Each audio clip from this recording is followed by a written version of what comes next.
So I will bring to order this meeting for Workforce Housing Committee, July 5th, 2023. And we would start it off with a roll call, please. Mr. Mike Fan is excused. Randy Goodman. Here. Nicole Kennedy is excused. John Rocha. Here. David Rowe. Here. Anthony Teeters. Here. And Mr. Arnold Urias. Here. Perfect. Thank you, Chelsea. Thank you. All right, we're going to move on to discussion and action items A, and I think this is where I will hand it off to Chelsea. Oh, fabulous. So this is the item approval of the June 7th, 2023 Workforce Housing Committee meeting minutes. And Mr. Vice Chair will call for any discussion or if there were any corrections, and then for a motion. Other than it was a very detailed set of minutes, I appreciate that. Very good. I make a motion that we approve. Okay. There's a motion. I second. I think Tony, Anthony. Tony, second. Okay, we got a second. All in favor? Aye. Raise aye. Any opposed?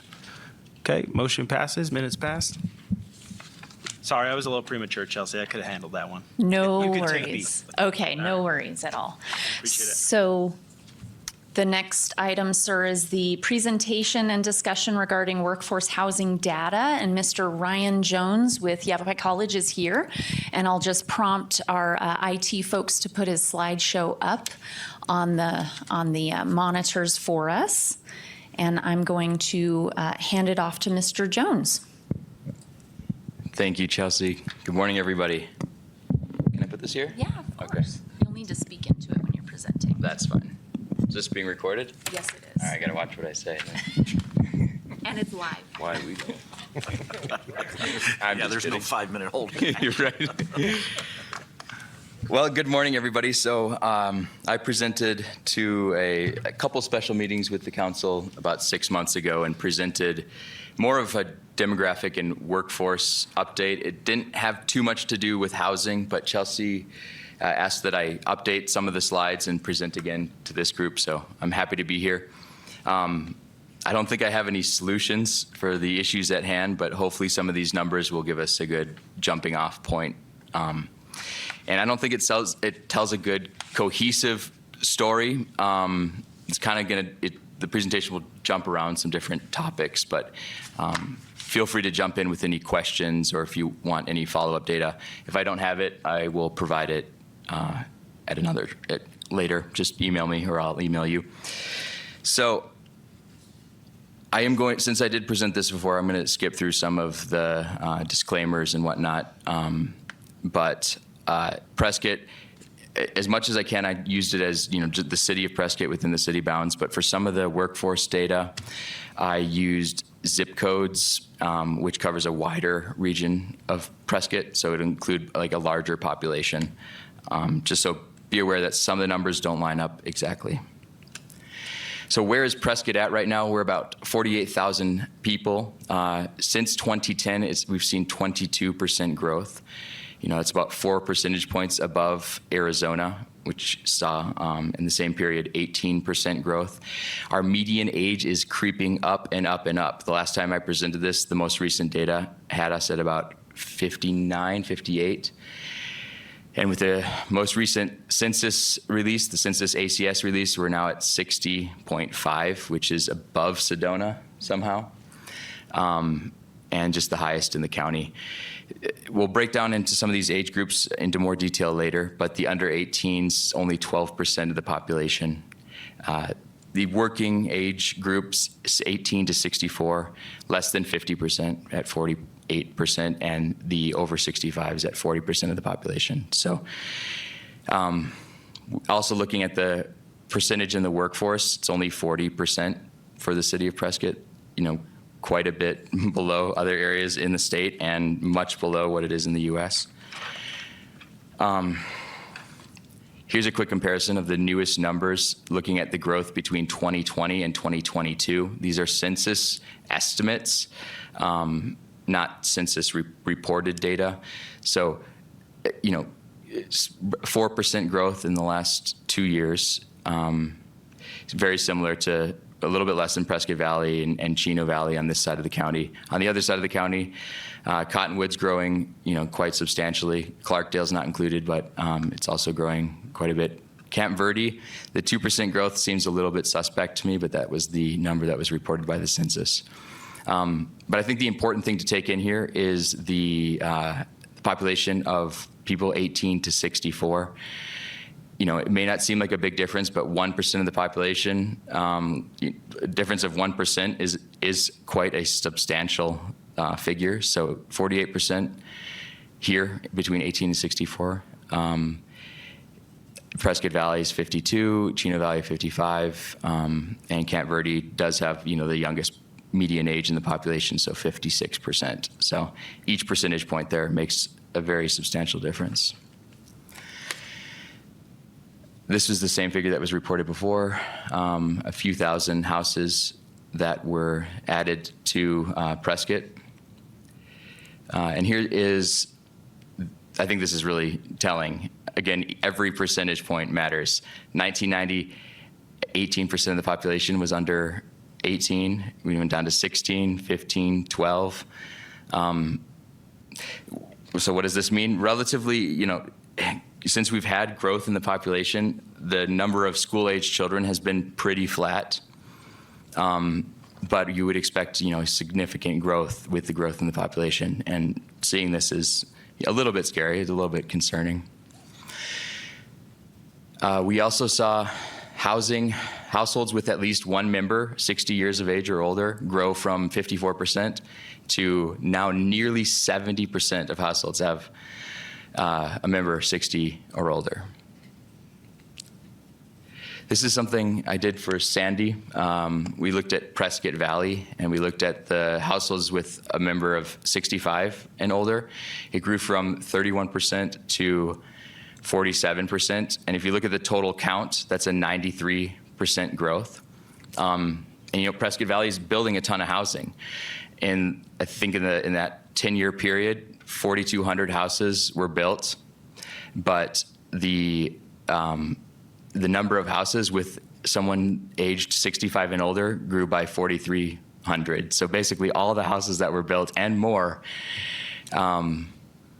went to someone 65 and older. And so not literally, but the share of the total market.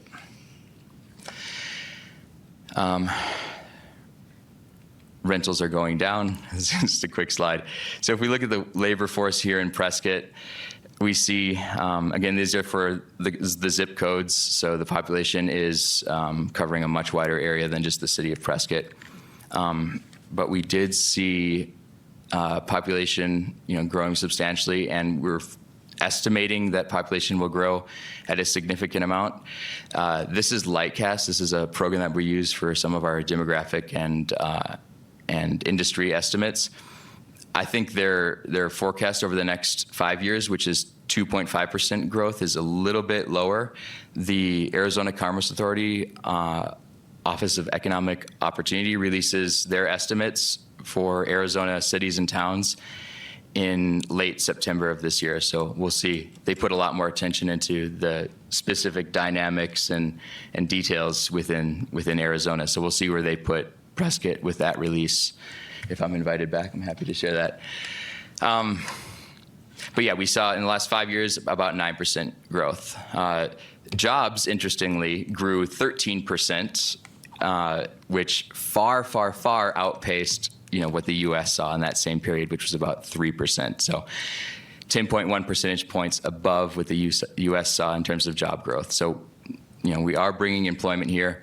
However, if you look at the average earnings per job, this isn't median income, but this is a productivity figure. You see that Prescott is significantly below the U.S. average. So the U.S. average earnings per job, so this is what the whole economy makes divided by the number of workers, was about 20,000 below the U.S. average earnings of 81,000. So what does this mean? This means that in general, bigger companies have higher productivity. They're making a lot more money per job. Smaller businesses are, they're more on a razor margin in terms of profit. So the jobs that are in Prescott tend to come from smaller businesses. We don't have these large corporations here, which means that, you know, our overall productivity numbers are below what the U.S. average would be, or what the U.S. average is. So this isn't a very good chart that I pulled, but it does show, you know, substantial job count increase in Prescott.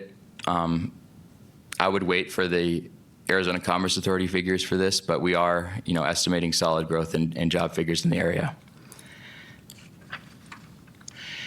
This slide I shared in the last presentation, and it has worsened. Less millennials than we'd expect. We currently in Prescott have about 6,900 millennials living here, one of which, or two of which are sitting at this table right now, 3.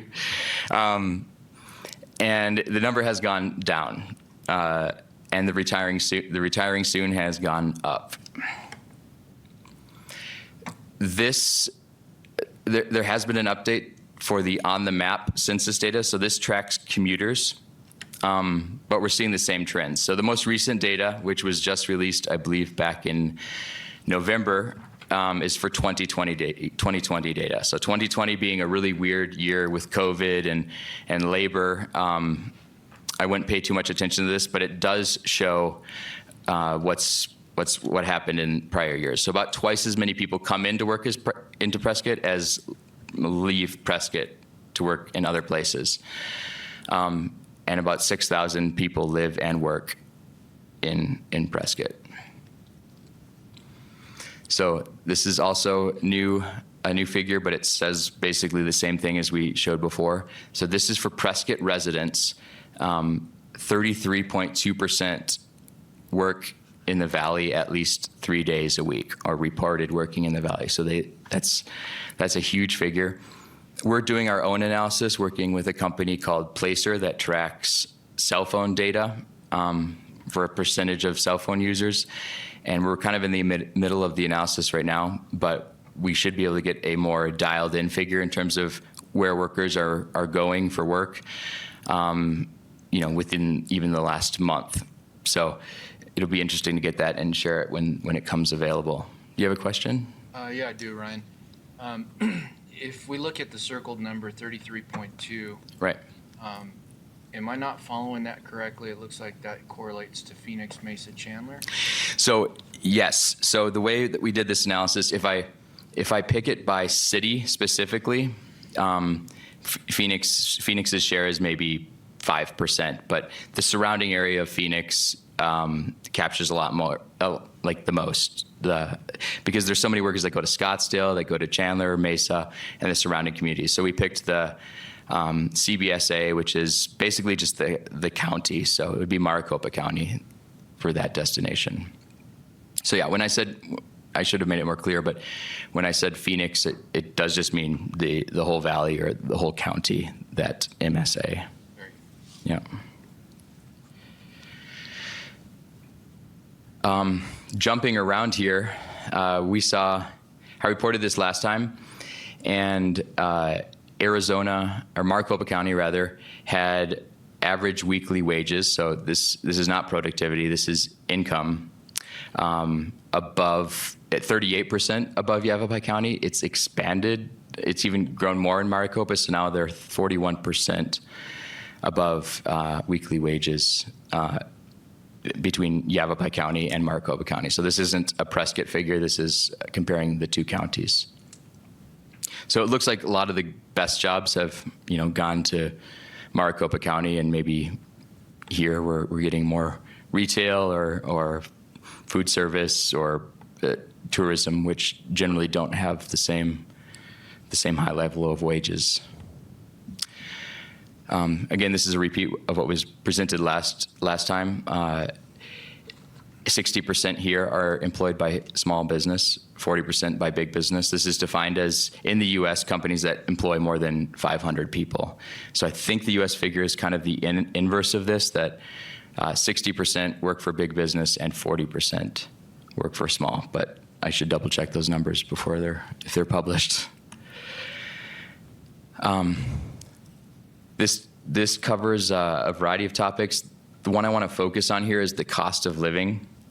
The last time I reported this, Prescott was at about 118, and Flagstaff had not reported. So these are all the major metro areas in Arizona that submit data for the cost of living index. And actually in my office, we submit the data for the region.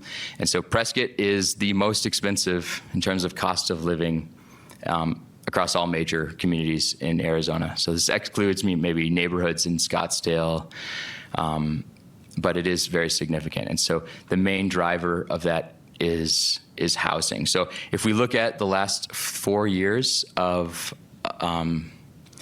cost of living data, so the way this works is the U.S. average is always going to be 100. They average all the cities that report, about 265 cities across the U.S. They average it to 100. And anything above 100 means that your city is more expensive. And so, as we know, inflation has been affecting the cost of living for all Americans. But Prescottonians have been feeling an even greater effect. So inflation plus from what the average American is feeling. The good news is that it seems like we've reached a plateau. In the last 3 reporting quarters, we've seen a significant, decline or, flattening. We can't say for sure, but it seems like the exponential rise in the cost of living in Prescott has, maybe come to an end. It's hard to see into the future, but that's possibly what the data suggests. Yes. But is healthcare wrapped up in that cost of living? Healthcare is wrapped up into it. If I recall correctly, the cost of healthcare in Prescott is slightly below the U.S. average, the cost of healthcare in Prescott. So the main driver of this is housing, nearly the entire driver. But you don't remember what the percentage on healthcare was? I don't remember the exact figure. I think healthcare has a weight of between 5 and 10%, and housing has a weight of, I believe, 27 or 28%. And also, what's interesting about this figure is that when we look at housing, we compare the same type of house across the entire United States. So the house that we're looking at is a 2,400, more or less, square foot house with 2+ bathrooms, 4 bedrooms. So it keeps that the same across the board. So, but another issue that we have here, sorry to interrupt, is that we just don't have more affordable housing. We have a significant number of 4-bedroom houses, but for a starter family or for younger workers or firefighters, there's just not a lot of options for a 1 or 2 bedroom. I saw a cost of living breakdown in a report called Buxton. Yep, of course.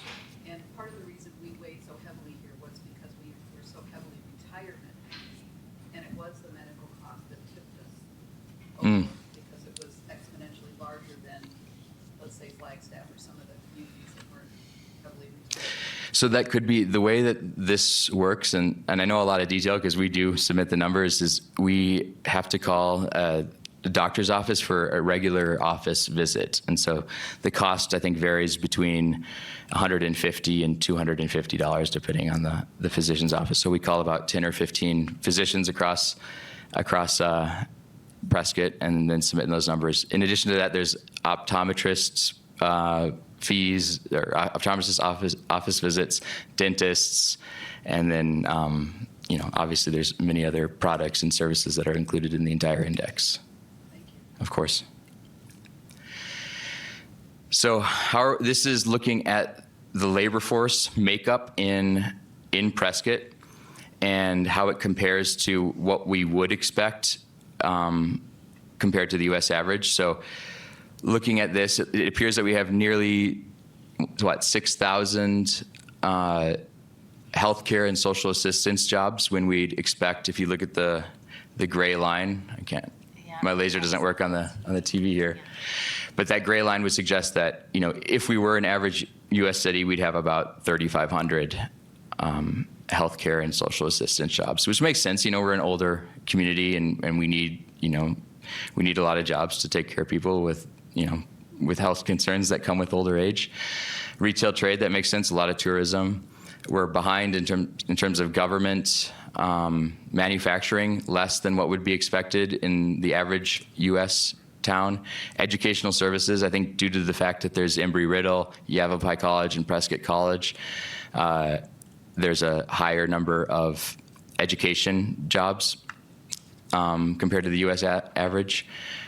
I won't read through all of these, but if you have any questions, feel free to jump in. So this is looking at the industry, so healthcare, retail, trade, government. If we look at the specific occupation groups, it tells some interesting data as well. So office and administrative support, that's the most common occupational group. It covers a wide variety of different office occupations.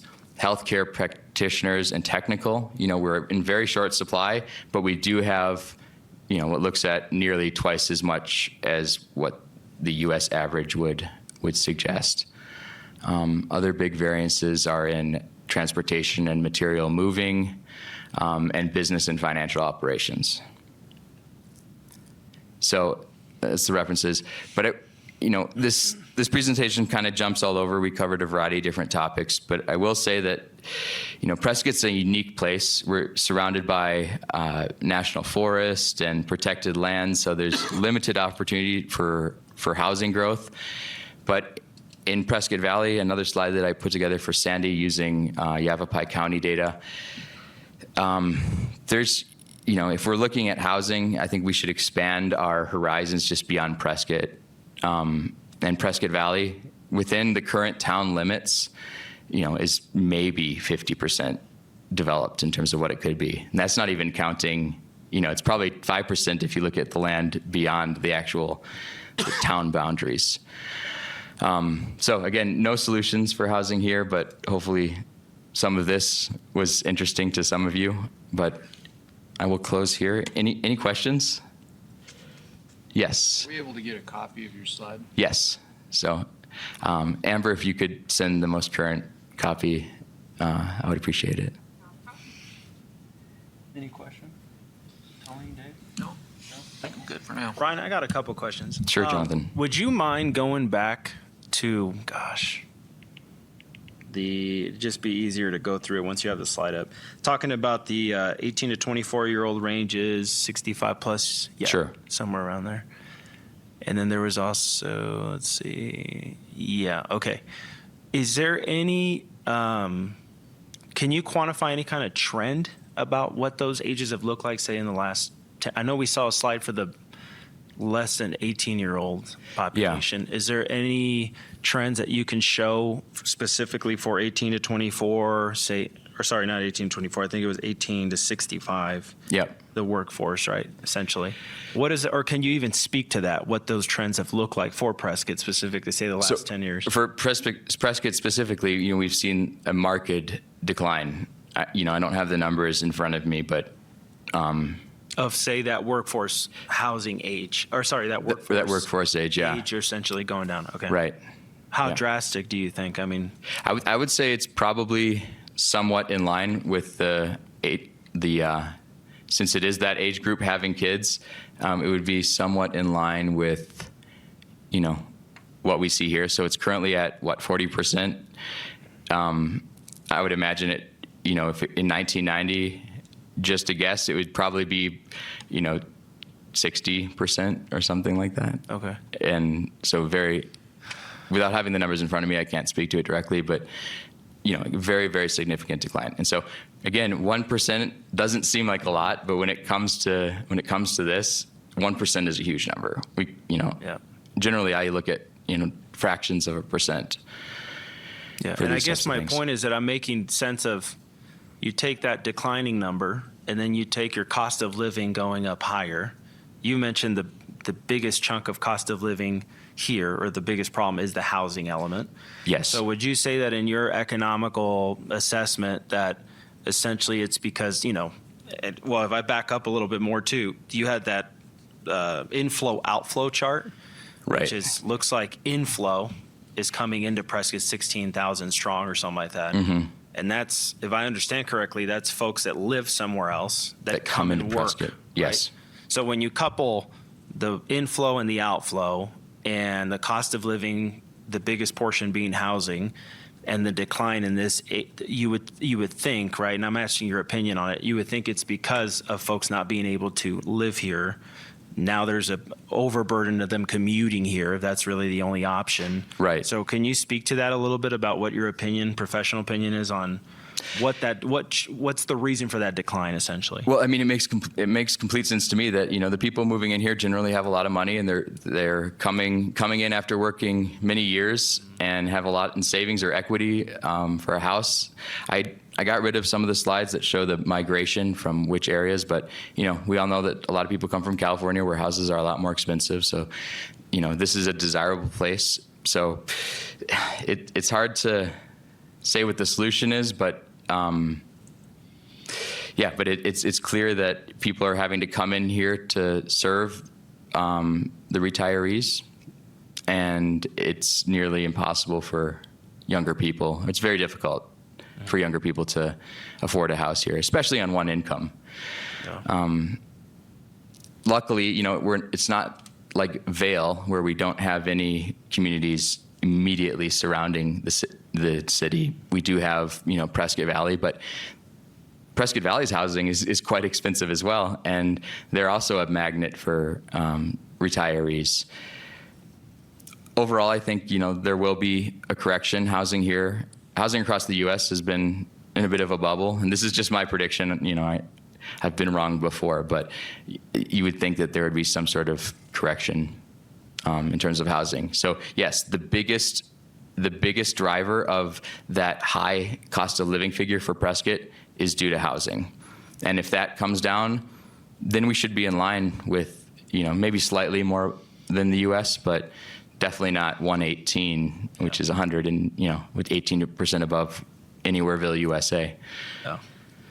Yeah. Thank you, Ryan. You're very welcome. I think for the committee too, I think what was interesting is that there's some encouragement and confirmation that when you put that chart up there of the labor chart, that we're, as a committee, looking at the top, we'll say, the top sectors of the labor force, like healthcare was up there, retail/services, government, construction. So I think that's encouraging for us to know too, that we've been discussing those sectors, and that's what we're kind of focusing our attention in right now, which was super helpful to see it in a chart. Yeah. I think, yeah, it was that the one before that. Yeah, just to be tracking that's kind of the, you know, to me, the national average, doesn't speak much. It's more about the industry jobs of how much of it is happening here, and then how many folks do we have to house, because that's what our labor force looks like here. Right. Yeah, I get that the national average, you know, is somewhat of just a contrast there to be helpful. But for me, it's like, well, healthcare, yeah, that's a big need here. We need it. So let's try to get housing for those folks to do their job here. So that was just, you know, eye-opening to see it in a chart. Appreciate that. Of course. And any updates to this? I think, Yeah. you know, quarterly, it's very easy for me to pull these figures if anyone wants, you know, in the future, an update to this. Cool. Yes. You know, I think this substantiates everything that we found out when we were trying to display the need, when we had Dignity. police and fire. Dignity Health was by far the largest amount of need in terms of, but this substantiates all of it. We're trying to serve an aging population. Yeah. And there are some stats right now with the millennials themselves in that small group. I want to say, you can probably tell me, 65 or 67% were in tech that are coming here in Prescott, and I think that's probably directly related to businesses like CP Technology, Center for the Future. We're starting to build on that tech industry slowly, but it's Yeah. coming in that breakdown of the 18-year-old millennials. I haven't seen a breakdown in terms of age, in terms of who's coming here, but I would love to see it. Yeah. But, Yeah. Center for the Future, I just saw they have 137 new jobs already generated from just that company. And I think CP Technologies employs, 160-something employees? I mean, they're Yeah. out there. Yeah. So it is slowly coming here, but obviously for retirement, we're not there yet.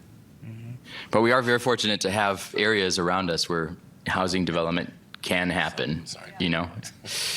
So, Ryan? It's also good news to see the buy-in from the biggest operation of need, which is Dignity Health. yeah. Ryan, I wanted to, if we could go back to the slide for commuting, where you indicated what percentage of individuals are living, the one with the circle, versus the ones that are actually working elsewhere, but the ones that are coming in to commute. So I wanted to find out if you have the capacity to maybe help or follow up with, do we have the capacity to survey what would be considered a reasonable commute to some of these residents? Because you said something profound at the end of your presentation specifically pertaining to the limitations that we have for development here in the city of Prescott itself, and that we don't limit our options by looking into the county. And so the thought that's striking me, and I want to put a tremendous amount of emphasis that I'm carefully conveying, that this does not diminish my effort towards coming up for solutions within Prescott, but also not limiting our options by looking at what are some options that are within a reasonable commute of Prescott to help fill the void, if that makes sense. And can you speak towards the opportunity that we have there as well? Yes. So there are, I've seen a variety of figures which suggest a reasonable commute. Of course, all of them are under an hour. But from the numbers that I've seen before, the vast majority of the commuters coming into work in Prescott come from the Quad City region, right? So Prescott Valley, Chino, Dewey. Some come from the other side of the county, the Verde Valley, but very few come from the Phoenix area. So we're seeing about 30+% of Prescott's population going down to the valley, or at least reporting that they are. And you know, I don't know the exact number, but maybe only 5%, actually come in from the valley to work into Prescott. So a very small percentage. It's much more common, for Prescottonians to go to the valley than someone from the valley as a percentage of Prescott's workforce, to make that share of, if that makes any sense. Yeah. Thank you. Everybody good? No other questions? Well, thank you guys. Yeah. Thanks, you, Ryan. Thanks for Yeah, your of course. time. Thanks for the presentation. Of course. All righty. So we will move on to agenda item C. Chelsea. Great, thank you. So at the last meeting, we heard from several different presenters, one of which was YRMC. Deborah from their, I believe, the HR department. And what the committee had wanted to discuss at the next regular meeting was the concept of a two-pronged survey. So 2 separate surveys meant to be sent to the stakeholders that are the industry partners in the area, that could be one answered by the organizations themselves, and then the other would be intended to send out to those stakeholder employees.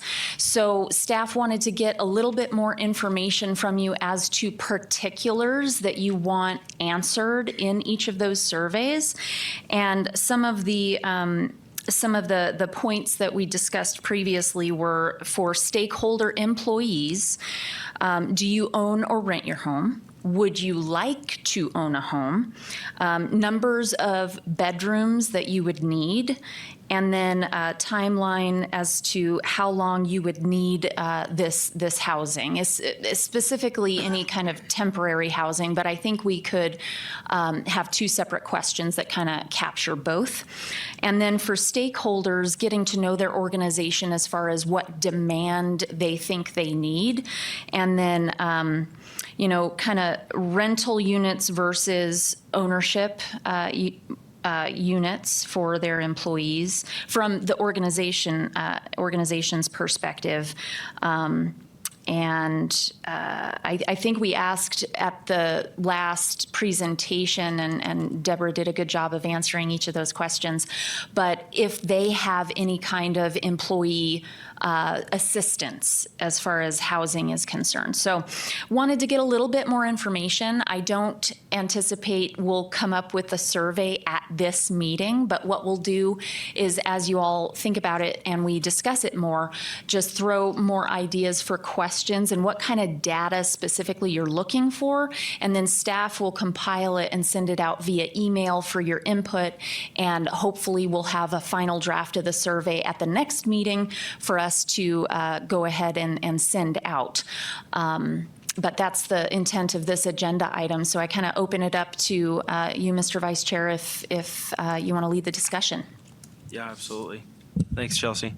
Yeah, I think the idea here is just going to be, we've gotten an overwhelming amount of data. We know what the problem is. I think, it seems like in my mind, it's cut up in two different paths. One is a short-term problem that I think this committee needs to address. That's probably going to be, we've heard the terminology, I think, spoken a couple times from police chief, was just fire chief, a landing or a place for folks to be able to come to Prescott, have a place to stay, and maybe that looks like a 1 to 2 year tenor where they could set roots and maybe move up and getting salary increase and whatnot. So that's the first one. The second one looks like a long-term giant monster that we have to tackle on as well. And I think the idea here with the survey is just to then get this committee more concrete, more finite detail of what the physical structures need to look like. So I think that's all we're getting to. And it seems like from my perspective, the data was out there, the organizations, police department, fire department, the needs there. Now we just have to kind of hammer out what the physical structures need to look like. And if we're, putting our minds together more for this short-term rental approach, or if we can actually tackle on something like a, ownership approach. So I think that's the context of it. Any discussion as to what you'd like to see in those surveys? I think maybe we'd talk with let's say the stakeholder employees survey first. Mm-hmm. I think you already hit it a little bit. Go ahead, Randy. Well, I think I get it. I think we all get it, that what the problem is here. And surveys are great. I don't know that we need a whole lot more of that. We understand the problem, and I'm anxious to get to a solution, start working on a solution. My intent today is to discuss that because I've done some of my homework that you told me to do, and I understand this now. So I want to really work on the solution, or at least get going on the path of solution. And I have some really strong recommendations. The survey's great if you want to do that, but I think we kind of get it. Mm-hmm. I mean, I heard it loud and clear, and I've talked to the fire chief myself personally, and personnel from City Hall, the building division, all that stuff. I get it. So it's time for me anyway, to focus my energies on how do we go forward. Sure. I know that's on the next agenda here, D, so I jumped ahead a little bit, but yeah. When you're ready for that, I'm ready to speak. Fabulous. And I appreciate those comments. I think what I heard from the committee at the last meeting was this kind of working in tandem. In tandem being the research and information gathering, as well as coming up with low-hanging fruit projects, solutions that we could get to work on right away. So we are going to be kind of doing them both together and simultaneously, if you will. I think to John's point, and what I heard you say as to the specific survey questions was perhaps asking the organizations, hey, how many units could you use for recruitment? How many units could you use for retention? Because we're dealing with the two issues. So, and Randy, I totally get your point, and I'm all in with that. I think it would be good to hear from our other stakeholders. And at the next meeting, I know, John, you had mentioned at the previous meeting coming with a list of stakeholders. We're still working on that. But at the next meeting, we could come with a draft survey for you as well as the list of stakeholders and hearing directly from them, because we know what our problem is. And we know in general what the big stakeholders' problems are. But it would be nice to have a vision of the other stakeholders as well, just to figure out, hey, there's a common theme, let's focus our efforts here. Because that's the problem with this huge nebulous issue that's been discussed for decades, is it's so big, no one's done anything because we don't know kind of where to start. So we're hoping that doing them both in tandem will help. So what I heard John say is asking stakeholder organizations how many you might need for recruitment, how many you might need for employee retention, and then for stakeholder employees, what types of products would you live in? What would you take advantage of? You know, we've got apartments, we've got condos, we've got duplexes, townhomes, and then single family residences. And if there's a common theme, like everybody just wants a turnkey apartment, then maybe we should focus some efforts and energies into looking at apartment specific developers that could help us with that. I'd be happy to hear if anyone else has input on the survey before we jump into solutions. He's ready to go. We have location on the survey as far as, Location. where are they going to, should we survey where they want to be? What would be ideal for them? I mean, we talked today about everybody's going to Phoenix from here. I mean, how far out are they willing to Yeah, that's a great question put our for the survey. development or whatever? What length of commute time Right. would satisfy them? Yep. Whether it be That's a 10 good minutes one. or an hour. Right. I mean, we've got people coming in daily that are working in Phoenix, and we're selling them houses up here to go to Phoenix. So they're commuting to Phoenix, there's Yeah. no question. Yeah, if I had to work in Phoenix, I would want to live here too. So hopefully that didn't get Yeah, that's caught a good. by the mics. And Chelsea, too, is there the ability to have the committee members email? Like, obviously, Yeah. we're discussing this now, but if anything pops in your head, we're like, hey, I'm thinking this would Yeah. probably be a question we could entertain in that survey. Absolutely. We could probably just email that into Amber or Yeah. you or whoever. Okay.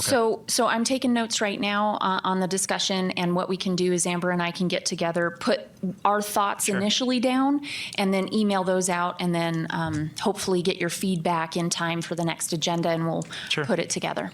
I want to echo the sentiment. If you could use the mic, that would help. I want to echo that sentiment, and I want to emphasize that, to Randy's point, yes, we want to execute. We don't want to get trapped into an endless cycle of planning. But understanding that, some of the data is critical for us to execute effectively. And some examples of that, let's say, for example, the healthcare workers at Dignity. What percentage of them have dogs, pets? And are they going to be, motivated to live in an apartment if there's no capacity to have a dog run for their pets? Those types of variables, because we want to make sure that we, can build it out to what the demographic is going to demand, so that we can fill the void and execute effectively. Great. Good feedback. Do you need the mic, Randy? Any other thoughts on the survey? And I do like the idea of just gathering them and emailing them out. Yeah, and thanks for putting it that way too, Chelsea. I think retention and recruitment, those two things still, to me, in my mind, split the same: short term, long term. And I think as a committee, I have the sentiment of Randy too. It's like, okay, I get it. We got it. All right, cool. It's like the data's in, we got it. I think now it's just kind of, I feel like as a committee, our duty to just tap into the actual, we'll call it the quote unquote the market, right? The demographics of the market. What would be, now granted, if everybody comes back and says, I would love a 2,000 square foot, 3-bed, 2-bath house, very affordable rent, for my pets and whatever. it's not necessarily that we're going to have the ability to make that happen. It's just, I think, the right step to take now is to go, what can we mine, what data can come back from the end user, right? These employees, that would be helpful to us as a committee. And we might be surprised. I mean, if we come back and we say, we did this survey and we're looking at 250, 300 units of just recruitment, I think that changes the way we handle the long term, right? Because the long term might not be as drastic. So I just wanted to reiterate that. I get it, Randy, I get it too, all right? It's all here. Let's get to work. Let's do it. I think it's the final step, I believe, in the data. Well, we're missing me. a key component though, guys, is we have to partner with private industry. There's no way around that. Government can't build, and I'll explain that in a minute. So we're not hearing from them. In other words, what product can they build successfully and make money? If they can't build apartments, for instance, then they can't. If they can build a product, we need to hear from them what works for them. We can come up with a lot of ideas what we'd like to see built, but if it doesn't work for private industry, like his industry, it doesn't work. This all comes down to money, unfortunately, and that's what I'm going to talk about when we get to D. So. And that's 100% true. Like obviously, any on the private sector side, developers, they start with the end user, right? So where's the need? What do they need? And then the fine dance is trying to meet that, right, in the market. If you can't, you can't. You don't pencil it, you move on. If you can, and so I think that's just what we're just doing our duty to try to get to seeing, let's see where this market is. And then we go to that, like you said, private side and go, can we do it? Is it possible? No, we can't do that product type, but we can do this product type. And then you can, we can take out, we do 200 of them, then we can get somewhere. On the surveys, my 2 cents, Chelsea, on the stakeholders and the survey for the employees, right, would be like you mentioned, rental versus ownership, maybe a time frame of how long they see themselves in that housing need. So if it's a type of like, give me a place to land, how much time do they feel like they'll need to advance? Right. Bedrooms, bathrooms, size, sure, if they have a preference. And I think distance from work, that's great. That's a great idea. And then on the stakeholder side, I think just like we approach the private sector, I think we would like to know who are the decision makers of these stakeholders? What's their financial commitment, right? How much are they willing to invest in this? I know Dignity, Representative Dignity said they were pretty aggressive at looking into really at this point whatever they can look at. So looking at what financial commitment these folks have an appetite for would help us tremendously. Would they consider an employee housing program, right? One of the biggest things that we're going to run into is that the market will, and I think Ryan even said this, it's like, well, PV put 4,300 houses up. Yeah. 4,200 of them went to 65 plus, right? So there has to be that mechanism, and I feel like that it might be something like an employee housing program. I think I asked that question of Dignity, and they've never had one, but it seemed like they wouldn't consider one either. And back to Connie's point too, I think last meeting, the structure, the entity type, whatever this would form out to be, maybe that's something we put on the survey, right? Okay, so employee housing program, would you consider that, yes or no? Maybe we have different options, and Connie, maybe you can help with that because you were throwing out some structures in there. I think we all agreed that, we have to walk before we run. And we have to understand that those people that are looking for housing are going to have to do the same thing. If they're young couples, burdened, especially in the medical field, as we discovered, burdened with the debt of all their schooling bills every single month, they may have to move into an apartment for a while to get on top of that. So I think we should not pigeonhole ourselves. I think we're going to need a combination of all those things. It's going to be apartments, duplex, single-family homes. If you want to get it done, me too. We've got to identify property, try to put together a project and then entice them to buy into it. One of the things, I have been in touch with some people at Dignity Health, and they want to have a round table. I'm going to suggest that they do it here in front of you so you can hear them speak about what the buy-in would be. But as I said before, the biggest concern from all these entities is the liability spread. So So the way this thing is going to be structured, for them to buy in is going to have to be and I'm just using this as and I know that Matt, we talked a little bit about it too, is as a private investor, basically. So the way it's structured is going to be really important. But I do think it's got to be a 501 so they can write a lot of it off, but there has to be a profit-making arm where they can invest the monies so that those investment funds that they make can help offset the cost to either subsidize for these people to get in there. And it's got to be, it can't be open-ended. There has to be motivation for many of these young people to move on to the next level. And then that's where we kind of talked a little bit about offering some financial classes, and I think all of those entities were on board with that, just in, laying it out for them. Now, whether or not the participants choose to or can even participate in some kind of a savings program, that has to be at least offered. They can turn it down if they want, but a lot of young people coming out of school, they don't really know, they don't have a good financial learning background, so do the entities take that on too? I mean, there's a lot to discover, but one of the things that they talked to me about in the downtown area, because the millennials, and the studies will show this, and a lot of the economic development organizations I've been involved in, they do want to live within walking if they can, or they want to be in the downtown area. We have a lot of infill lots. Maybe we need a real estate person to bring to us, and I know they're not going to last forever, but let us know how many infill lots are on the market right now and start conceptualizing a project that we can sell, if you will, to the buy-in, the people that are going to buy in. So, and then we're going to need to look at some zoning changes probably, especially if we have some of the manufactured housing, and again, sell a finished product to a person that's going to end up buying in. So again, let's just keep it open, because I think we have a lot of options. It might not be just one big apartment complex. I think it's going to be several different levels. And, the ultimate goal would be to own their own home. But look into that. And all I would say to that is that all we need to know from the stakeholder is whether, yes, they would entertain that or not. And that's it, right? At this point, this early in the stage, all we care about as a committee at this point is like, does that sound good to you? Yes or no? And then they'll say yes. What do you think about asking them to come and have their round table in front of us so that we can kind of see what they're thinking? But I'm going to ask them to bring their in-house attorney, and I'm also going to have Matt be available for questions, because the messages I'm getting, having worked on this issue in the past, is the structure of how we're going to structure it for them. And it can be worked out. It just has to be, there's a lot of little details that need to be worked out. I don't think that's a bad idea.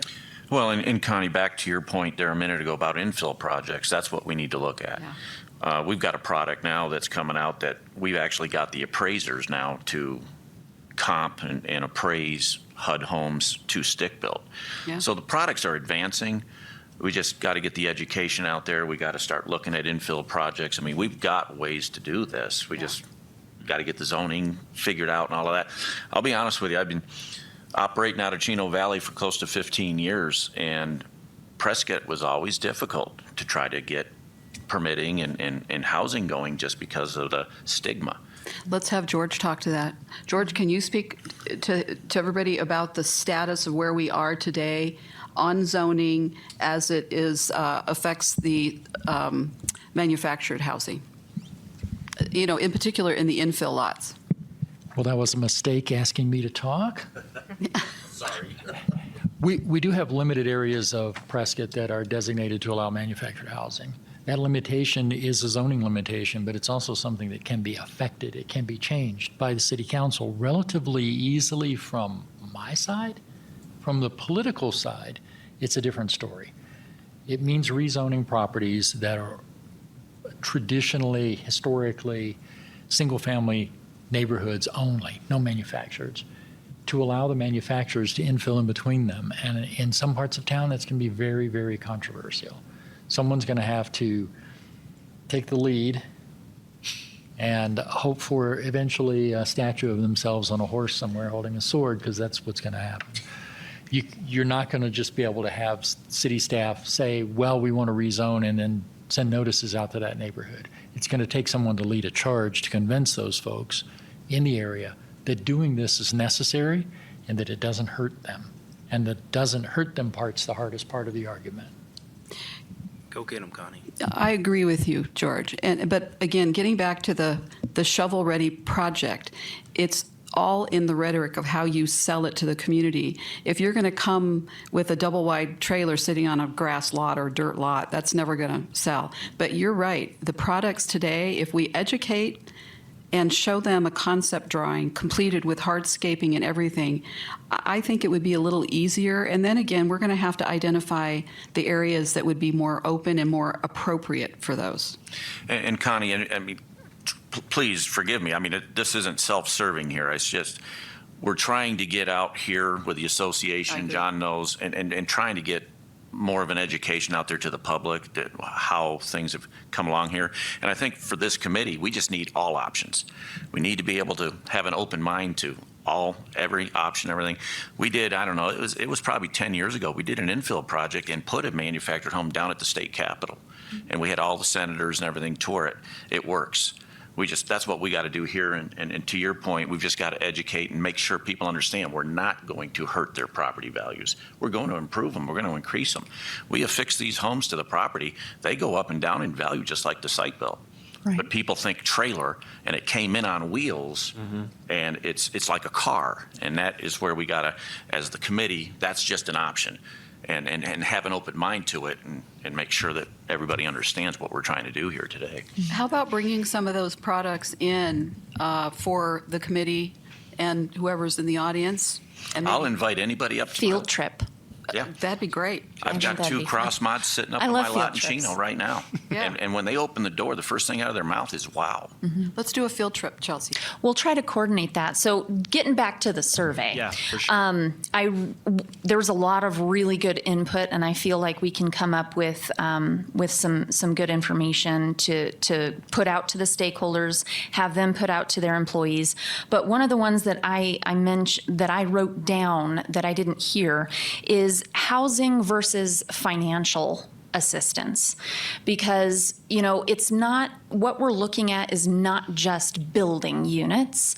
We want to take advantage of any inventory that may be out there, and I realize that might be few and far between, but there could be some housing available that, a first-time home buyer just needs that extra bump. So I feel like on the stakeholder questionnaire, we should put, would you be interested, or would it be beneficial to consider both, and how would they like to engage in that process. So I think we've beaten that one up pretty good, and I feel like having that drafted as well as having a list of stakeholders, and then kind of piggybacking on what Connie said about having a stakeholder roundtable, maybe it would be more than just dignity at that. So we can coordinate that and talk about it at the next meeting, and I'll reach out to them, and I'll reach out to the other list of stakeholders as well.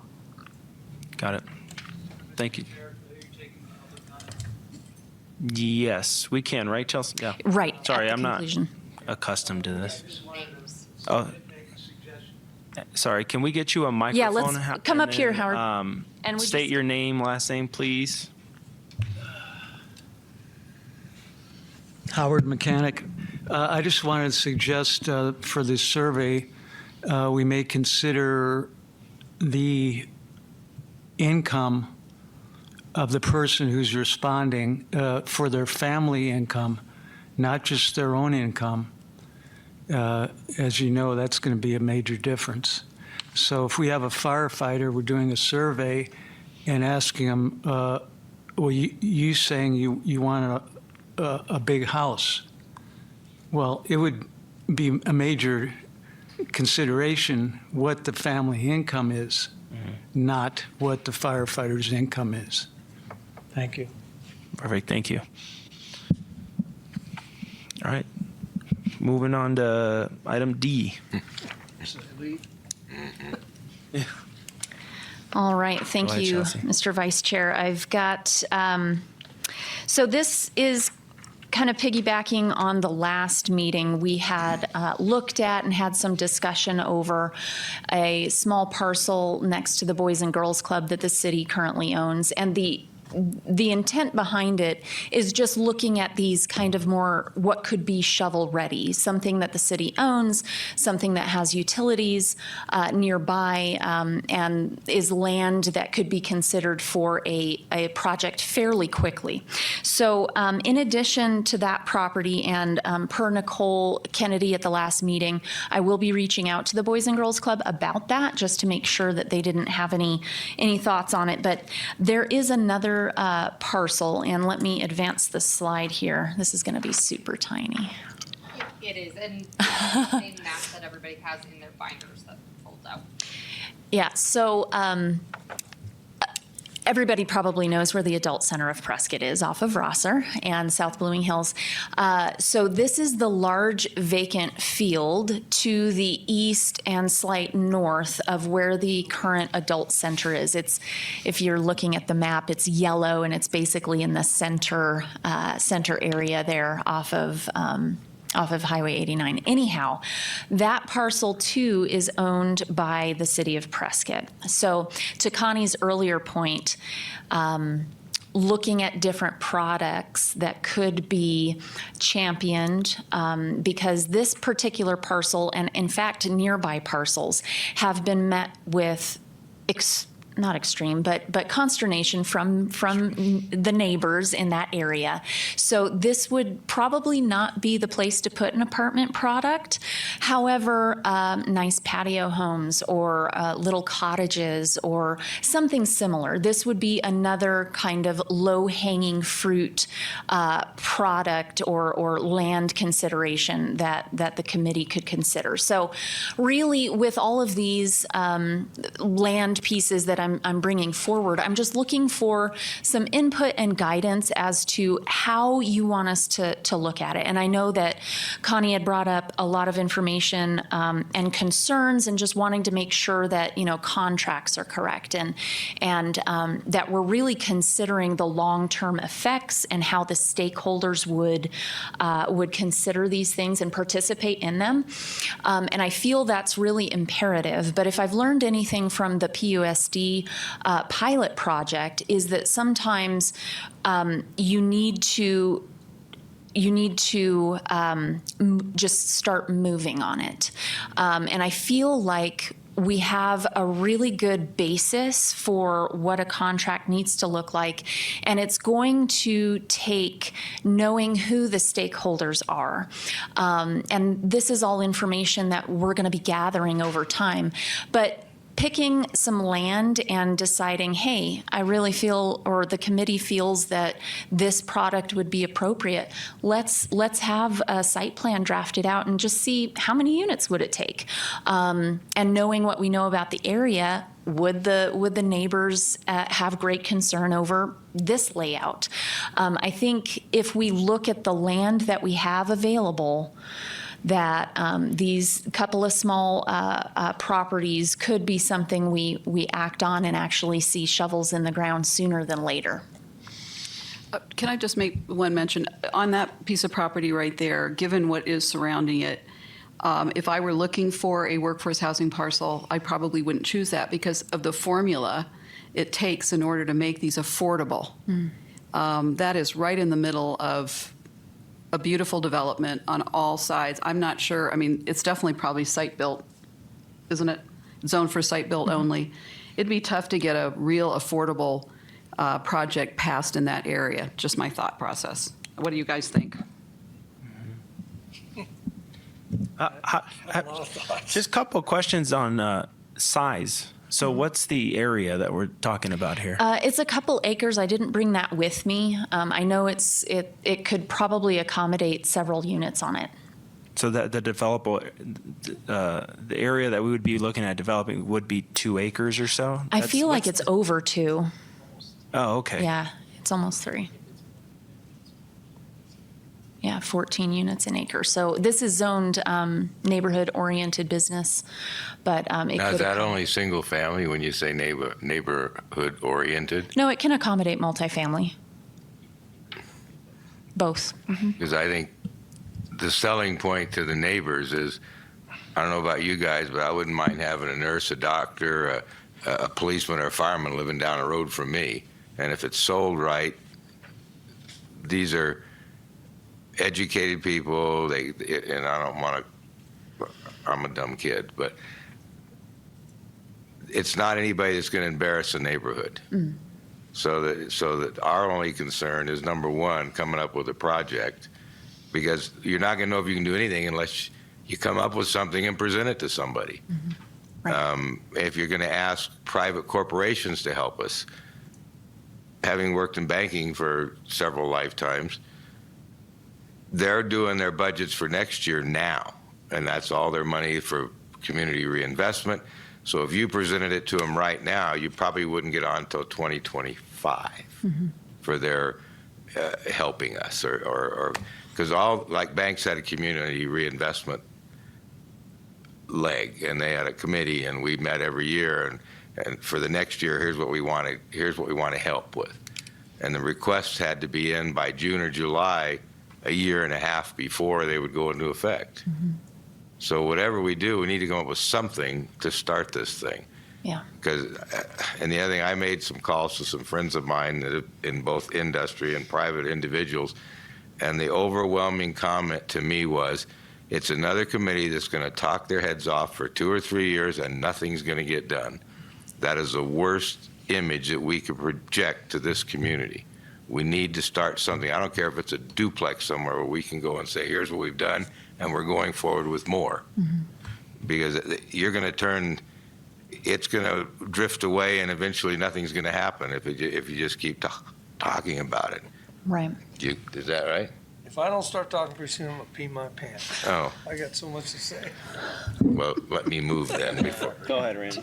Let me move. Don't put that in the But minutes. anyway, Amber. that's just my thoughts. We need to do something Tony's concrete. right on deck with that, I think, too. And I've already said it, but here's the deal, guys. Open your books, your committee books to resources, page 6, please. And while you're doing that, I'm going to keep talking because I'm only going to get to do this so long. I worked in both public and private development. You guys know that. I worked for a municipality and I built fire stations for that municipality. It's really tough for government to build. There's a lot of handcuff and rule. Low bid, disqualify, it goes on and on. It's a nightmare. The private sector is far more efficient than the government sector. So when I read this, and I read about the gift clause, we got to be very careful about what we do, because remember, these parcels of land belong to everybody that lives in the city, not just here, these people or this committee. So we got to be very careful with that. I also read about impact fees. So what I like to propose to everybody, rather than getting bogged down on do we develop this specific piece of land or this piece of land, maybe we get a shovel in the ground right now and start designing a system where we can let our developers know this is what we can do for you. Because we're going to implement impact fees, we've got to take those impact fees and apply them toward those developments. So in other words, there won't be any permit fees because the impact fees pay for, this is just theory, right? The water meters are paid for by impact fees. Whatever it is that we can do to entice the developer, the private industry, to come in and develop in our city. Let them tell us what product they want to propose to George, just like I've done with you. And then we can take a look at their product and say, no, that doesn't really work there, or yeah, that might work there really well. But I think our goal should be, what can we do in the way of impact fees? Can we make their job easier, make them to entice them to come and develop in our city? The other thing that we can take a look at is on page 8 and 9. There's tax exemptions for these developers, up to 9%. There's 4%, 9%. There's all these different things that's out there available to them. I'm a developer. I'm lazy. I don't want to sit here and read this stuff. Make me a video I can watch that tells me what you're going to do for me, what's available for me in taxes that make sense. And I go, wait a minute. I can do a 9% write-off if I come and develop in the city of Prescott, and I do a workforce housing product, and I do his product if it makes sense, let them tell us what makes sense instead of us telling them. Because ultimately it's their money, right?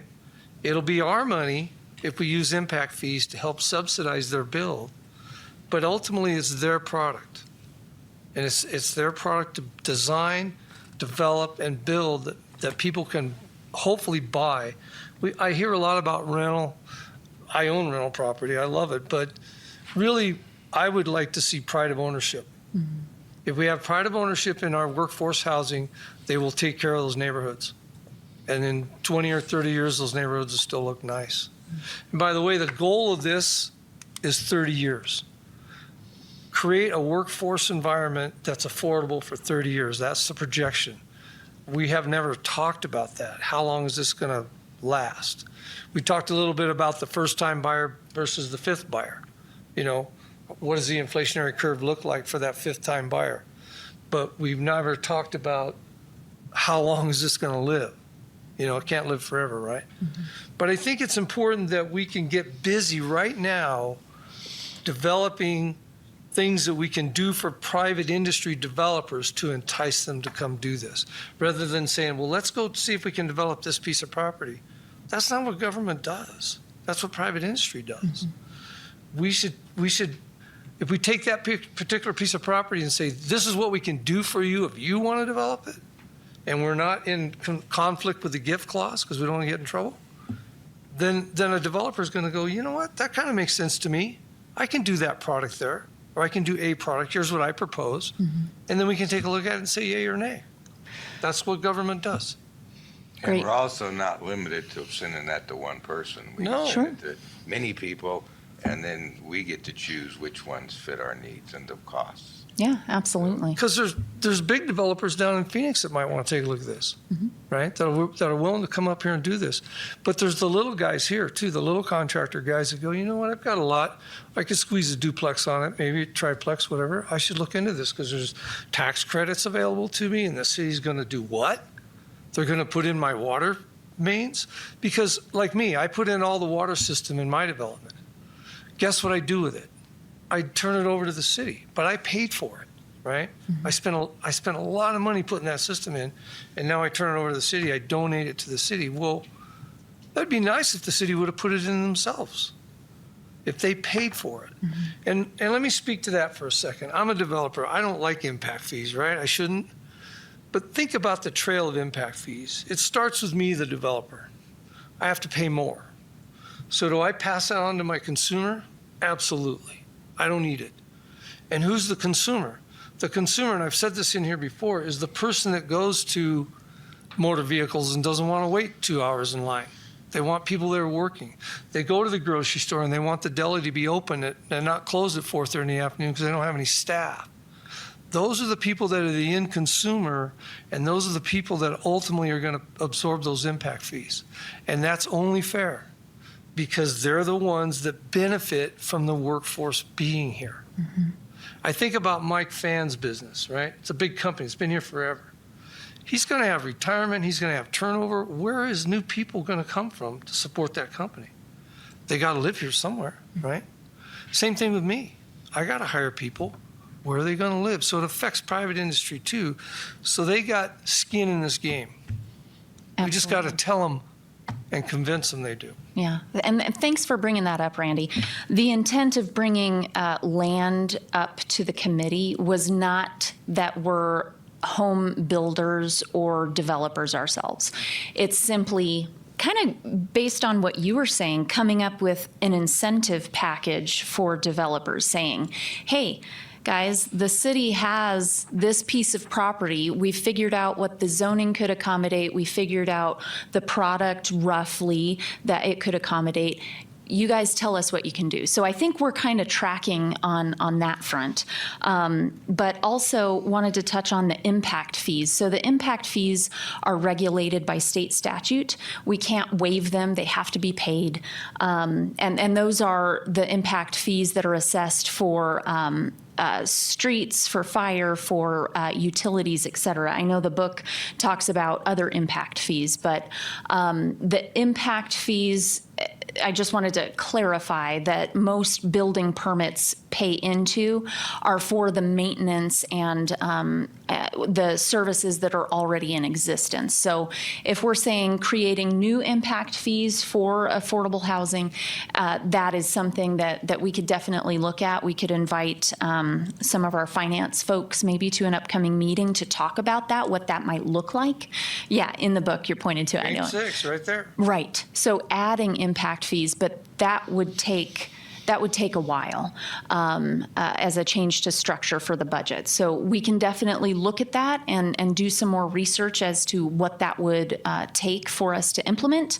But that's just another tool in the tool chest. So I agree that could be looked at. But I appreciate all of your comments, and I'm tracking with you too.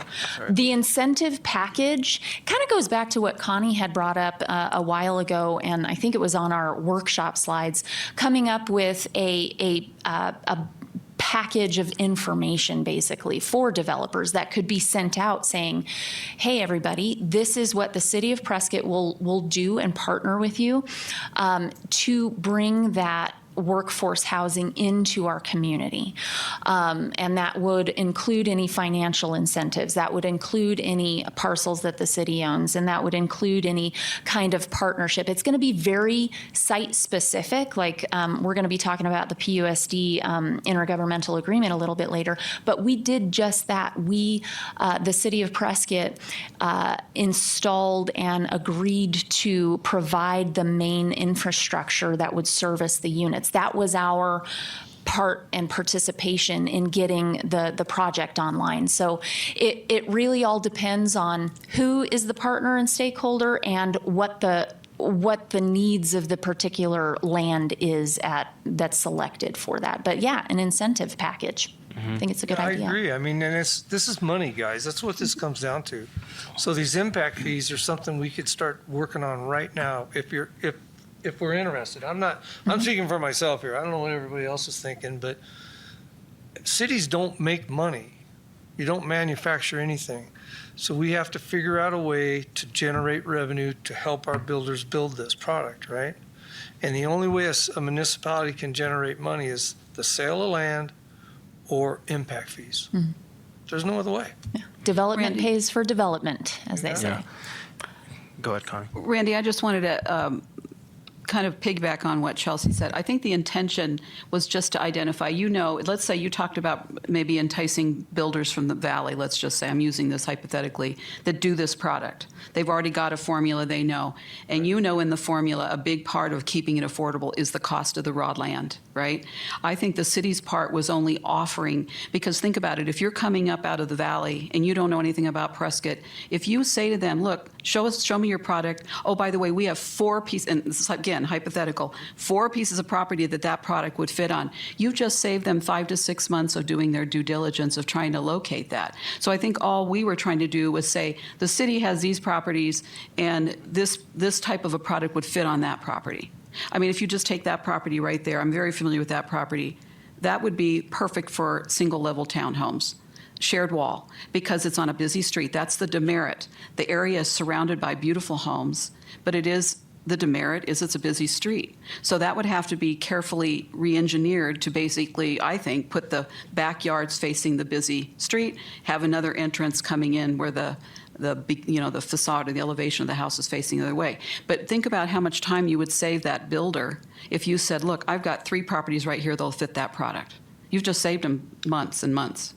Well, I don't disagree with that, but we don't have unlimited time either as a council, I agree. right? So Yeah. what I'm saying, rather than getting too involved in development or design of development, I guess is a better way to put it, let us get involved with how to entice that package. Let us spend our time on this is the package. I agree. Yeah, marketing it. Basically, he's right. Yeah. And the other thing is we have banking experience here.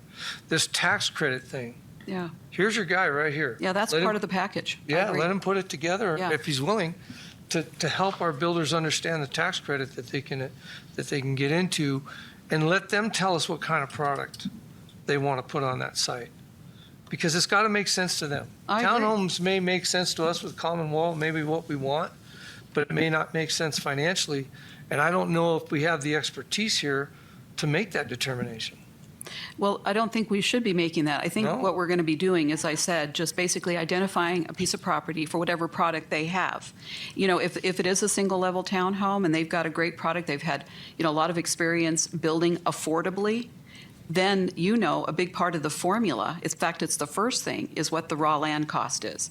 So if we can throw at them, and again, not just the city parcels, maybe we have a realtor come in and say, or invite these people up here and say, this is what we have, and then have a realtor say, you know, this is the property that'll fit on, and this is what it's going to cost, you know, to help them out a little, just to save the time. I have an acquaintance, and I sent it to Kelsey, that does this very thing. Yeah. And I asked him to come speak to us. Oh, And good. at some point, I assume he will, Yeah. because they understand this product far better than I do. And I don't know this guy really well, but I know this is what he does. You know him. I think he's pretty good at what he does, and I think we need to hear from him as to these types of products. And then as a committee, and then finally with George and zoning, do we accept that product on that site? That's really it. I mean, they need to tell us, Right, I agree. so. But to be clear, the city can offer very few things to incentivize. You know, we can't, you know, I can't take taxpayer money and say, okay, I'm going to give you that property for 50% off. I mean, No. it doesn't work like that. So as part of their formula with raw land costs, they'll probably be coming to us and saying, well, I need a more affordable piece of property in order to put whatever product it is on it. So, But if we collected impact fees from development that's going on in the city, it has to be cornholed or squirreled into that category for workforce housing. Couldn't we then take those fees and offset some of the costs for development? I mean, we're not breaking any rules, are we? We'd have to get our finance folks and legal to really dig into that and weigh in as to where that money would be collected and how it could be dispensed thereafter. Okay. But no, it's a fabulous idea to look into. And, you know, we just finished our FY24 budget cycle. So, you know, no time like the present to look at FY25. On my last development, I spent $215,000 in permit fees. That's $215,000 that potentially we could move away from that developer to entice them to come build. That's just a small example. Well, now we can't waive any existing development impact fees. Those are set for the maintenance of existing services. The only thing that we might be able to do is add on to them, and that would be Right. obviously a heavy burden for other developments. But it's something that we could look into. Yep. Okay, I will right. stop talking now. Okay. Sorry. All right. So there's a lot to unpack in that, but just for some action items, and thanks, Randy, for sharing that. That's super helpful. So I think right now what we could do, Chelsea, is maybe throw on this incentive discussion, right? This package of incentivizing. What we just have to explore as a committee what the city can or can't do, and maybe put that on the next agenda item for next meeting. And I think what we could do now, right? Because there's a lot of information on here, and I think there's that little bubble chart, right? That the city put together, that can generate a lot of ideas, right? There was like a bed tax allocation. There was a couple concepts in there. I think what I would suggest to the committee members is that from now to the next meeting, let's just try to formulate actionable, definitive types of incentives that we can put down on paper and have a pretty good productive discussion about it. You know, whether, like, for example, Randy, if you're like, hey, let's look, this is what I like to explore. Can we do this in permit fees? Can we do this? And then maybe at that point, if we can have legal speak to that, that would say yes and no, yes and no, yes and no, and we can kind of cut that list down a little bit. Does Yeah. that sound good to everybody for the next meeting?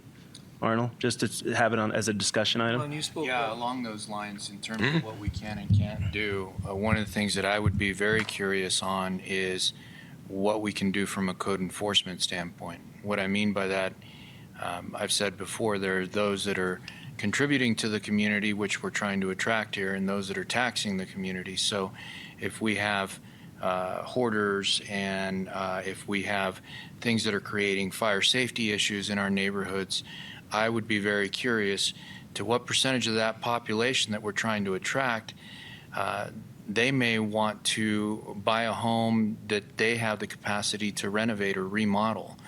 And we talked about limited inventory. Well, can we lean towards our code enforcement rules to perhaps motivate a slumlord that maybe they don't want to deal with this tenant that's not cooperating because now the city is enforcing code enforcement on them? Perhaps they need to sell the home. And so that's maybe another way that we can create some inventory in neighborhoods that we would classify as quote-unquote distressed, that we would like to see a revitalization of certain neighborhoods and attract those individuals that, like Mr. Goodman said, we want to ramp it up and see that pride of ownership, what that would look like over 30 years. So when we ask the question, what can we do for incentives? I'm not just asking for carrots, but I'm also looking for sticks. Thanks, Arnold. As far as, I think the consensus right now is let's take action steps. So with this property and the property downtown, right, that we discussed last meeting, I think we're all in agreement that in product type for this Rosser Street location, it would be something like a nice patio home, townhome shared wall, probably, right? What, and this might be more of a question for legal, what is the fastest, like I want to move the ball down the road a little quicker than even discussing the incentive program. I want to hear from the private sector developers now, essentially. Is there a way that the list can tap into a list of builders, developers, say for this Rosser Street location that could build that product, that we've seen build that product, and have them come up with a preliminary concept and maybe share with this committee what are their biggest concerns. Essentially get the ball rolling sooner than later of who's here local. This incentive program, we're going to hammer out for another couple meetings. We're not going to have that buttoned up.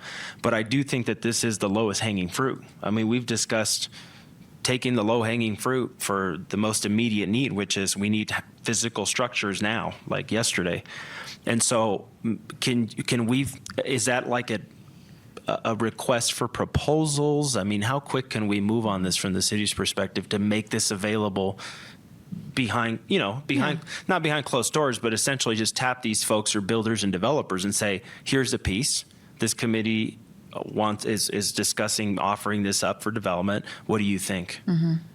I'll get with legal and see what that looks like officially. I know that there are several developers that have reached out and that Amber and I have been collecting the contact information for. So we do have a list of names and contacts for, outfits that have done affordable or workforce housing products in other municipalities that are familiar with the LIHTC program, that are familiar with all of these things. So I feel like we have a good list, and of course, with Sandy at the YCCA, local contractors are also wanting to participate because everybody feels an obligation, and it's great wanting to fill this need for the community. So I feel like there's quite the list of names, and what we can do is I'll get with legal, get with the team, and figure out for the next meeting what going out for something like that would look like. If it needs to be an official RFP, if we can do something soft via email, just like, hey, we're gathering information here. We're not looking for anything official yet, but here's what we have and here's what we need, basically. Okay. Can we move that up, Chelsea? Just exactly what John just said. Why don't we move up? We're not putting it on our RFP, but it would be good to have the people that are getting that reputation for affordable housing to come in right now and discuss the whole process with us. I mean, it doesn't mean we're going to hire them, but at least we can hear it. You want to invite your friend also up, and because there is a whole group of people that are getting into the affordable housing market that understand how you get to affordable. It's not what everybody thinks. So I think it's important to discuss that. I think we can learn a lot from those guys. I do too. And that's their expertise. Yep. That's what they do. So let's fast track that if we can. Is that your direction? Yeah. It seems pretty easy at this point. If the city has a list, let's engage that list. Let them know what we have and what we're looking for, and have them come in and discuss it now, just like we've done with everybody else.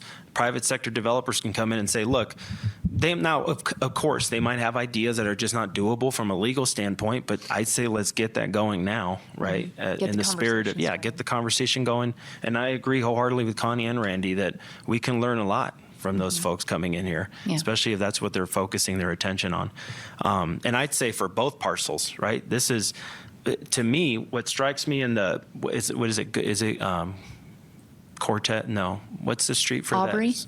Tamarack? Aubrey? Yeah, Aubrey, sorry. Oh. Yeah. Aubrey's the other parcel we looked at last Right. meeting. That, to me, is like a multifamily type product, right? I think, George, you shared last meeting what's the maximum dwelling units there based on current zoning? Like 5 or so, 5, 6. Okay. So I'd say, again, not drop in a bucket, but if we can engage a list, an internal list of what the city has, let's just get that ball rolling. I wouldn't think we would need a full RFP, but I don't know, right? Well, I think the message is loud and clear. We don't want to talk about this anymore. We want to get something done. So let's get the people in here that do Yeah. it. I'm all for that. I don't know if we need to vote on that, or it's a directive, however you No, want I to do think- it. Well, it's It's just a simply discussion. inviting as a Why don't we guest follow up? speaker. That's the only thing Okay. This is just a discussion. As long as you've got the information, you're going to follow up with what we've discussed. I don't think it's something we need to vote on because we're only deciding to send a letter out. you know. Plus, and I think if you send that request out to these affordable house builders, you need to let them understand this is not a one-unit thing. Here's what we're trying to do overall is to provide 300, 500, 900 houses, whatever it is, or buildings, so that they don't come up here thinking, oh, they're going to build a fiveplex, and I'm not going to come up from Phoenix with a crew to build a fiveplex. Yeah. Because the bigger the project, the more interest you're going to get. But Right. that doesn't mean we have to do all of it, but that's what we're trying to do. And we won't know. So you present we're going to have approximately X number of units. Because if you approach it with one unit and send that letter out, you're not going to have anybody come up here. Right. Right. I mean, that's just my opinion. Good point. And the city has a plethora of data of what, kind of a Bob the Builder local guy can do a 5, 6 unit multifamily that would make sense for him or her, right? Just based on permit applications or whatnot. City's like, oh, we looked at this one, they came to this one, that one didn't work, this one actually took off, that was a good project. I mean, to have that data and information and to tap that list, I think is what we need to focus on at this point for both those properties. Yeah. I mean, do we all agree that that's kind of what we're looking at? 6-unit multifamily, probably a local guy contractor, or you're looking like this is maybe the beginning of What? a 200 I unit? think you can look at that both ways. Okay. It is the beginning, but we want to expand it beyond that.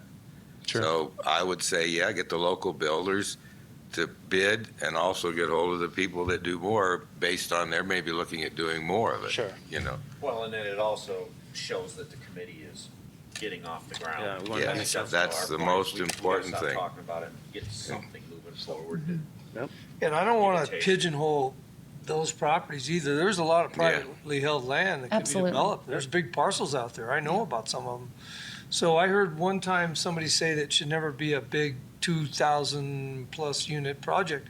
I don't know if that's true or not. Let the developers propose something that big if that works in their criteria.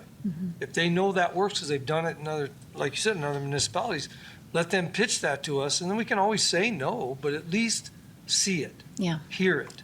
Does it work? Yeah, it could work over there. We shouldn't And it- limit our scope. Exactly. Absolutely. Well, and something the committee had directed staff at the last meeting was to get with Cody Ann Yarns to a local realtor to bring in large pieces of land that are developable. So I did reach out to Cody Ann. We haven't quite synced up yet as to the information, but I anticipate that she'll be able to present at an upcoming meeting as to what the market looks like presently, as well as what might be out there as far as inventory for developable land. The other thing that the committee asked at the last meeting was for staff to reach out to Housing Solutions of Northern Arizona. They're mentioned in the toolkit as partnering with Flagstaff for, they're a housing counselor for, I believe, HUD. And so they provide a lot of the services that you would want to see as far as organization is concerned for the ongoing long-term support for the people that are going to take advantage of these products. So Amber and I and Mike McGinnis from CDBG and George, our planning manager, all had a really good conversation with Devonna McLaughlin, who's the CEO for Housing Solutions in Northern Arizona. And they've been at this since 1990. So, and Devonna, I think, has been there about 20 years. Just about like 18 or something. So she's a wealth of information as to what their organization has done with municipalities, with counseling new home buyers.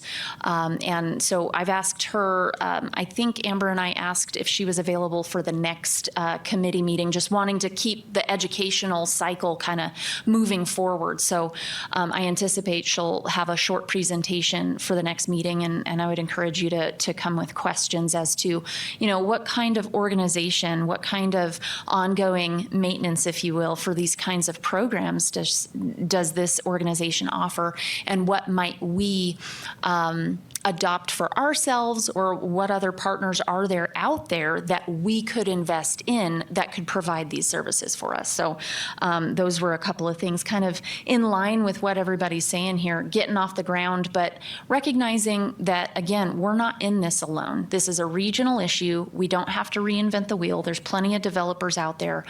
Let's beat the bushes and see what comes out. Yep, sounds good. Okay. All right. We can move on to, Okay. what is it, agenda item E now? Agenda item E. So at the last, thank you, Mr. Rocha. At the last meeting, Chairman Mike Phan had asked about the need for a project manager position to support the work of this committee. So currently, Amber and I serve as your co-liaisons, and we do, kind of take your directives and look at next agendas and try to gather information for you to act on. But I think Mike's point toward the project manager position was when you finally have something in place, there might be heavier workload for specific projects. In other words, someone to liaison with the developers and get working with public works and maybe do a little bit more in the guts as to the construction of projects. I think that's where he was going with this.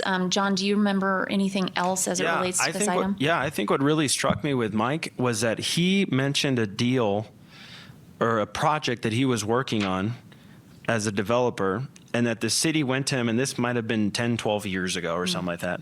And it kind of stings now to hear it, but this was his point, is he said, I had a project, a development project. The city comes to me and we start talking, maybe I allocate a certain amount of units for workforce housing, which I think was in the neighborhood of like 120 units. Well, he was all for it. He's like, I can agree to that. That's fine. But there was no infrastructure, no mechanism, no person, no anything in the trenches, essentially, of now overseeing what that would look like for the city, right? Mm-hmm. How would code enforcement work? What type of, there was no structure to it. So the idea was a great idea, but because there was no one there to hold those pieces together, his point is, should we be, as a committee, discussing that early and putting someone in place that could take that role? I think that was his point. Can I talk to that real quick, Chelsea and John? Yeah. So we have identified that as being a problem within the city. Mm-hmm. And Katie Gregory is working right now with ComDev, looking for a director that actually has some construction background in things like that. And we're working on the execution of contracts. And so between Tyler and Katie, we've set up, or they are setting up, a system of prompting, because we haven't had that in the past. You're exactly right. when we sign these DAs and these projects, we need a project manager that understands the execution of those agreements in the development agreements. And so we are currently working on that, and I know that they've devised, I had in my company a Dropbox system. They don't call it that now, but Amber, you actually were working on that with Tyler, how how prompting the agreements and the DAs would go out to, say, Public Works had a portion of the DA that they had to execute, and then another department. How far is that right now? So we use the Microsoft 365 planning app, and it was just something where you can add in different participants, different departments, and they can add notes, they can be assigned tasks. So I created the foundation, gave it over to legal, and then they took it, added whoever they needed onto different projects, and so that was kind of all my hand in it. It was just creating the structure of that for them. So what happens when you have a development agreement, as you all know, involved in that? There's a negotiation process between the developer and the city. And what's happened in the past, it hasn't been, not all the agreements were seen through to the end. And you know how when you have a project manager, let's say you've got to put a sewer line in, you don't put that in after the building's up. It's got to be put in order of the need. And so that's what they're working on now, is trying to get a situation or a system set up for project management of the development agreements. Now, if we turn this over to a private owner, we'll be completely, the owner will project manage that. I'm not sure what Mike was referring to and how the city was going to be involved in that. I don't know do you remember anything like that, George, with some kind of a development like that?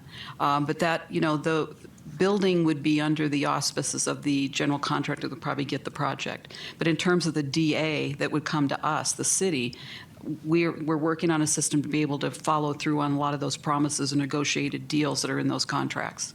So that'll probably, going into the future, if that's what he's talking about, I'd like to get a little more detail.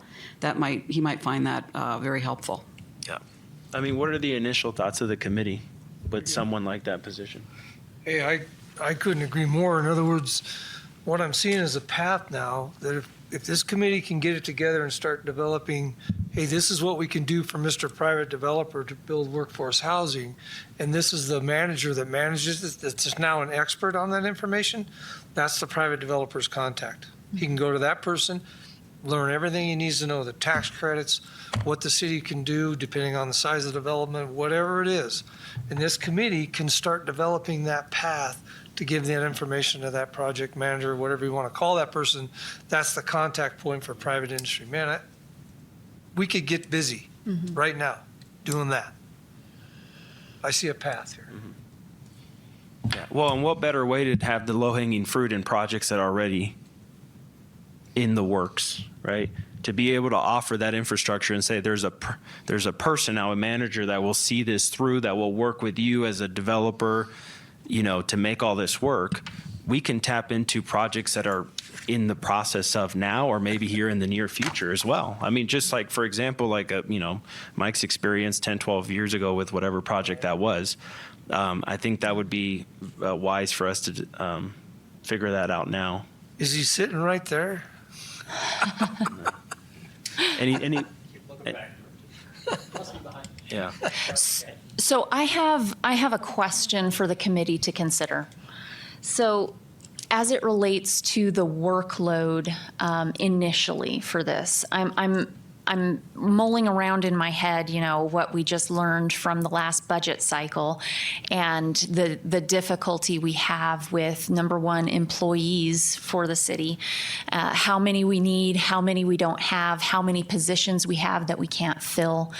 And initially I'm thinking, is the committee in your pursuit of having that point of contact, what about a consultant to fill this need on a contract basis to begin with? Because if we come to council and say, we'd really like to add an employee to the city for this specific purpose, I don't see it being approved for a while, if at all, in the near future, only because, firefighters and police officers tend to take precedent, which is understandable. So I'm wondering about specifically if there are if the committee would consider a consultant, but also what kind of requirements would you want to see this person have? I mean, if we're going to talk about having someone as point, what kind of things does this person need to have in their tool chest that they can really meet the needs of the committee? Well, before we get stuck on the person of point, we need to create what that person's going to know and work on. In other words, we're free. We're free labor sitting right here.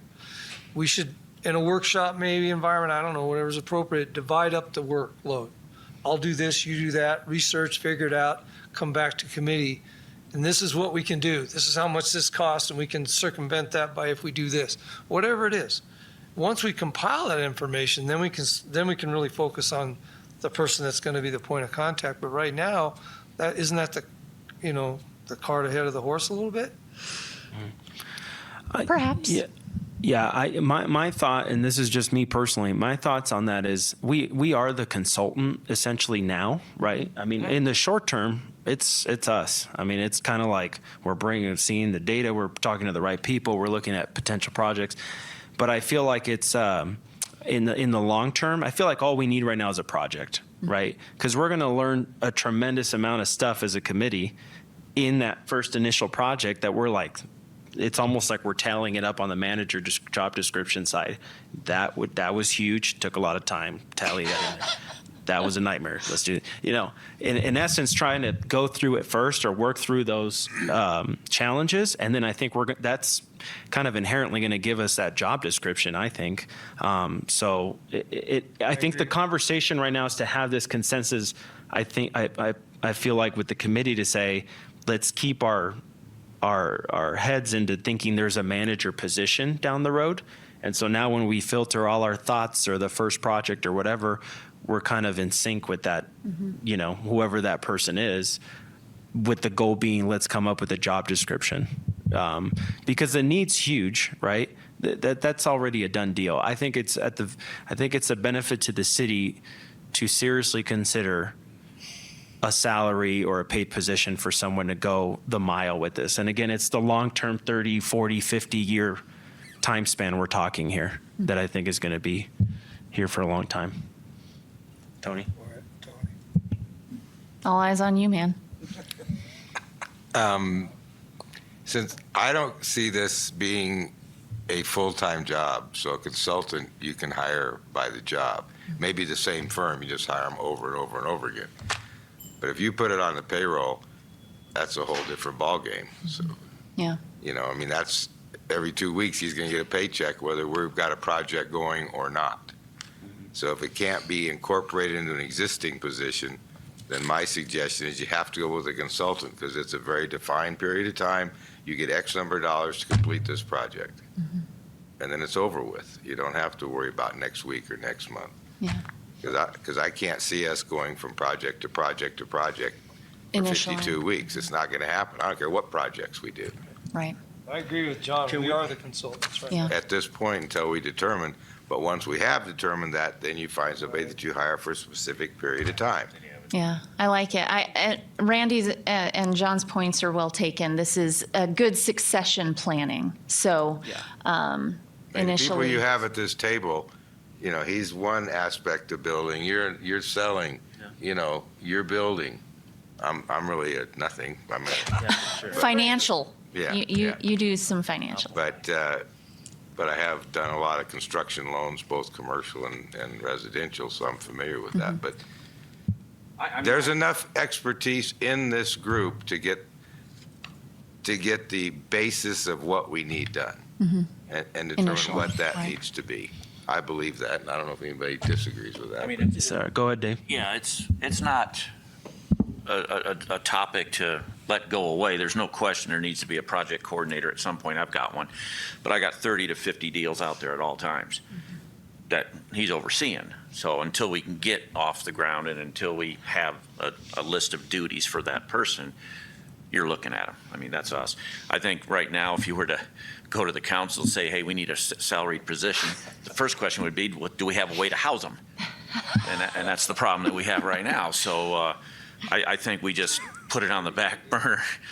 That Yeah, was put it on good. the back burner and come up with what that person is gonna do. And if we get this off the ground like we all hope, we're gonna need somebody at some point in time. Because you're gonna need somebody to supervise the contractors, and getting stuff through the city and all of that. I mean, somebody's gonna have to oversee it. We're not gonna be running down to the permit office trying to, oh, this plot plan's not right and all of this stuff. So at some point in time, that position's coming. Well, this, For those of you who already do that. Yeah. well, this was, yeah, this was good conversation. I Yeah. think just keeping the idea tucked behind one ear and building that job description and kind of building on what would we need support with as this thing grows. And those are really good points by Tony as well. I mean, I think right now what we can do as an action step, Chelsea, is if we could identify maybe what consultants would be interested in helping us out and have them, almost ready for that first project. I think that would probably be wise, maybe. I don't know if this northern Arizona. I kind of want Yeah, no, I'm just saying. What about the private industry guys that Yeah. do this, coming here for free Oh, yeah. and consulting with Yeah, Yeah. I think free? the education at the next meeting Sure. with the Housing Solutions in Northern Arizona and what they've done, as well as the developers knowing what their expertise are in these particular, I mean, these are very focused organizations and developers that do affordable/workforce housing. So we'll learn from them and capitalize on their successes and hopefully avoid any of the failures they've experienced Sure. in their tenures. And also, we're talking about two different groups of people. We're talking about the ones you just said that are well versed in this. They know all the tax. They know everything about HUD. They know about the Section 8. Then you've got the newbies that want to step into it. Now that's something we could compile, Right. a packet for them that says, look, oh, by the way, you might be able to qualify for this tax break. Those are the ones. And also understanding the formula of how to get to affordable, like I just said before. I mean, you will not see, this is just one example, but it's 15% of the cost. You will not see an affordable housing development that has a truss package. They will always have a parapet and a flat roof. That's a huge savings for no trusses. You'll never hardly ever see a stone application on those. It's usually a synthetic stucco or a stucco application because those are the formulas to get to affordable. Again, the land cost. It's a formula that they all use. They start from that. I've been involved in it for many, many years. It is just what it is. That's how you get affordable. So these new guys that want to step into that and maybe build some of these affordable housing, we can help them with the components of how you get to affordable. So maybe the tax breaks, learning from these guys that do it every single day, they have a really good understanding of all those government pots of money that they can tap into. We can help some of our local guys get to that place with some kind of a pamphlet. Like, this is a great start, actually. This financing existing tools. It's all right here. Yeah, Yeah, exactly. and we can create kind of a customized Prescott-specific incentive package. So we'll, And to your point too, Connie, I mean, I just heard this the other day, hidden mortgage. Does everybody know we have a hidden mortgage? It's your utilities. And we're designing products now that are Energy Smart Zero to where they're darn near utility friendly to where there's no utility packages. So it just get all of these tools put together and then figure out what the Well, best even the product- funding, there's some, and you would know this, there's some incentivizing in the funding. So we'll add that into the packet. Now, that's going to be a big, in-depth, several sessions to identify all of these things to help the people that Oh, are yeah. not in this understand the concept of affordable housing and how you get there. But the big guys, like Randy said, they got this all down. yeah, we'll probably have incentive package discussion on the next Yeah, for several sure. agendas. So real quick, Mr. Yep. Vice Chair, staff updates and announcements. We wanted to briefly let you know that the IGA with Prescott Unified School District was approved at the council meeting in June, so that was great. We wanted to briefly touch on the ADUs, just to get your minds thinking. This is another potential strategy for Prescott. So ADUs are accessory dwelling units, and the graphic here on the right side of the screen gives you a good idea of what an ADU is. It's anything extra structure, accessory dwelling structure. Could be a loft, could be a second story, it could be an attached or detached, mother-in-law suite or casita.